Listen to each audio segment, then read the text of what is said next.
अस्सलाम वालेकुम जी। आज हम हमारे न्यू टॉपिक के बारे में बात करेंगे द वायरसेस। वायरसेस क्या हैं? The non cellular infectious entities हैं। नॉन सेलुलर का मतलब है कि ये सेल नहीं रखती हैं, यानी ये लिविंग नहीं होती हैं। इन्फेक्शियस एंटिटीज़ का मतलब है कि ये इन्फेक्शन क्रिएट करती हैं, ठीक है। तो यानी इनसे भले की उम्मीद नहीं की जा सकती, हमेशा नुकसान ही देंगी। विच कंटेन आरएनए और डीएनए, जिसमें आरएनए या डीएनए होगा, दोनों इकट्ठे नहीं होंगे। Enclosed in a protein code, और इसके अलावा इनके अंदर प्रोटीन कोड भी पाया जाएगा जिसके अंदर ये न्यूक्लिक एसिड मौजूद होगा, ठीक है। And reproduce only living cell, जैसे कि मैंने आपको बताया कि ये नॉन सेलुलर होते हैं, लिविंग नहीं होते हैं। तो जब इनको कोई होस्ट मिलेगा या कोई लिविंग ऑर्गेनिज्म मिलेगा, उसके अंदर ही अपने आप को रेप्लिकेट कर सकेंगे, रिप्रोड्यूस कर सकेंगे, मल्टीप्लाई कर सकेंगे, ठीक है। तो ये वायरसेस की डेफिनेशन है। इसके बाद हम बात करते हैं इसकी हिस्ट्री या डिस्कवरी के बारे में। तो ये एक्चुअली लैटिन वर्ड था विनोम, एक लातीनी लफ्ज़ विनोम था जिसका मतलब था पॉइजनस सब्सटेंस, ऐसी सब्सटेंस जो कि हेल्थ के लिए अच्छी नहीं होती, जहर होता है। उससे ये वर्ड जो वायरस है वो निकला है विनोम से, ठीक है। और इसका मतलब है use to describe any disease causing substance. और ये वर्ड विनोम जो था, ये किसी भी डिजीज कॉजिंग सब्सटेंस को जो नेम देने के लिए इस्तेमाल किया जाता था। तो यहीं से ही वायरस का वर्ड इनिशिएट हुआ। अच्छा जी, थोड़ा सा डिस्कवरी के बारे में पढ़ लेते हैं। डिस्कवरी में क्या है कि 50 साल पहले जब इलेक्ट्रॉन माइक्रोस्कोप अभी डिस्कवर नहीं हुई थी, तो उसमें दो साइंटिस्ट थे, एल पास्चर, लिवाइस पास्चर और ए मायर ने 1884 और 1886 की ये बात है। ये क्या कर रहे थे? टोबैको प्लांट्स में पे स्टडी कर रहे थे जिसको मोज़ेक डिजीज हुई हुई थी, ठीक है। यानी एक ऐसे टोबैको प्लांट पे स्टडी कर रहे थे जो कि डिजीज था, हेल्दी नहीं था।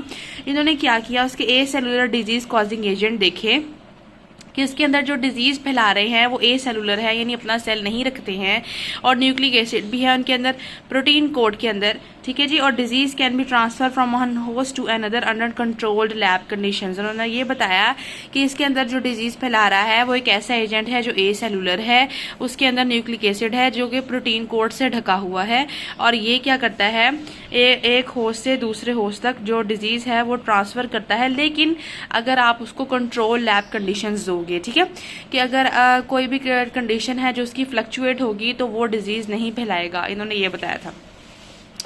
फिर बाद में आया था दूसरा साइंटिस्ट, डी आइवानोस्की पाईजान आए थे। इन्होंने 1892 में क्या बताया था, इन्होंने भी टोबैको प्लांट पर रिसर्च की थी जिसको मोज़ेक डिजीज़ हुई हुई थी। इन्होंने क्या किया, इन्होंने जो वो ए सेलुलर एजेंट था उसको एक फिल्ट्रेट से गुजारा। नॉर्मली उस टाइम पे बैक्टीरियल फिल्ट्रेट होते थे कि यानी उससे बैक्टीरिया पास नहीं होता था, तो इन्होंने उस फिल्ट्रेट को, उस एक्सट्रैक्ट को उस बैक्टीरियल फिल्ट्रेट से गुजारा, लेकिन वो पास हो गया और उसने आगे भी दूसरे प्लांट्स पर डिजीज फैलाना शुरू कर दी। तो उसने बताया कि जो ये वायरस फिल्ट्रेट है, ये वायरस एक्सट्रैक्ट है, ये बैक्टीरियल फिल्ट्रेट से भी, फिल्टर पेपर से भी पास हो जाता है।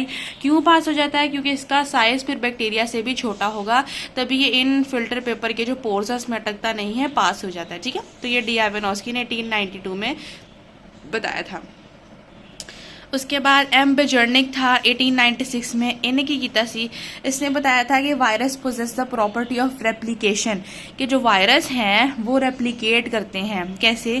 कि अगर एक वायरस किसी बैक्टीरियल सेल को इन्फेक्ट करता है, उसमें अपना डीएनए इंजेक्ट करता है, तो उसके अंदर मल्टीप्लिकेशन का प्रोसेस स्टार्ट हो जाएगा। ऐसा होस्ट के बगैर नहीं हो सकता है, इसको होस्ट मिलेगा तो ही उसके अंदर रेप्लिकेट कर सकेगा, अदरवाइज नहीं कर सकेगा, ठीक है। तो एम बेजर्निक ने बताया था 1896 में कि वायरस रेप्लिकेशन की प्रॉपर्टी रखते हैं। उसके बाद जी हमारे नेक्स्ट दो पाईजान हैं, एफ वोर्ड और एफ डी हर्ली। इन्होंने क्या बताया था, इन्होंने बैक्टीरियोफेज का कॉन्सेप्ट दिया था।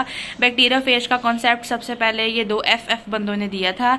इन्होंने क्या बताया था कि ऐसे वायरस जो बैक्टीरिया को इन्फेक्ट करते हैं उन्हें बैक्टीरियोफेज कहते हैं, यानी ईटर्स ऑफ बैक्टीरिया, या फिर इन्हें सिंपली फेजिस भी कह सकते हैं, ठीक है। बैक्टीरियोफेज कह लो या फेज कह लो, एक ही बात है। तो virus infect and cause disease in all the 3 major biological groups. फिर हमें अंदाजा हुआ, पता लगा कि जो वायरस है उसने भाई किसी को भी नहीं छोड़ा। 3 मेजर बायोलॉजिकल ग्रुप्स हैं, एनिमल्स, प्लांट्स और बैक्टीरिया, तीनों को ही वायरस इन्फेक्ट करने की कैपेबिलिटी रखता है। The next is W Stanley.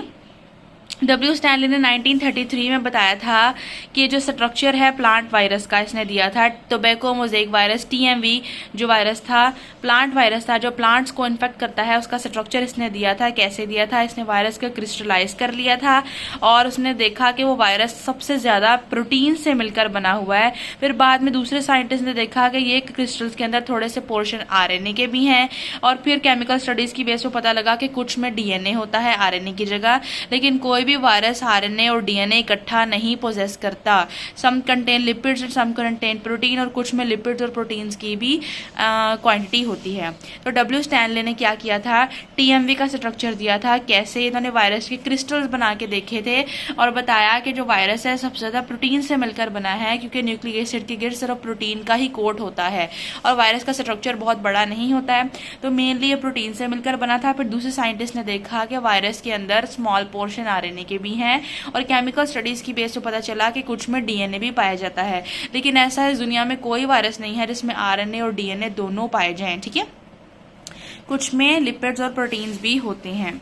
अच्छा जी, उसके बाद है कि लार्जेस्ट और मोस्ट कम्प्लेक्स वायरस की एग्जांपल भी आ जाती है, ये आपको MCQ भी आ जाता है कि लार्जेस्ट और सबसे बड़ा और सबसे कम्प्लेक्स वायरस है वो पोक्स वायरस है।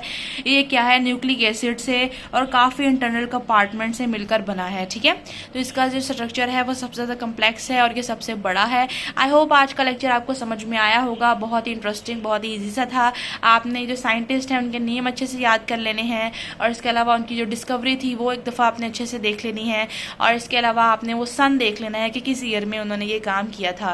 That is it for today's lecture. Hope you are doing well. अल्हम्दुलिल्लाह। इंशाल्लाह हम आपको अगले लेक्चर में मिलेंगे। Till then stay positive. अल्लाह हाफिज़।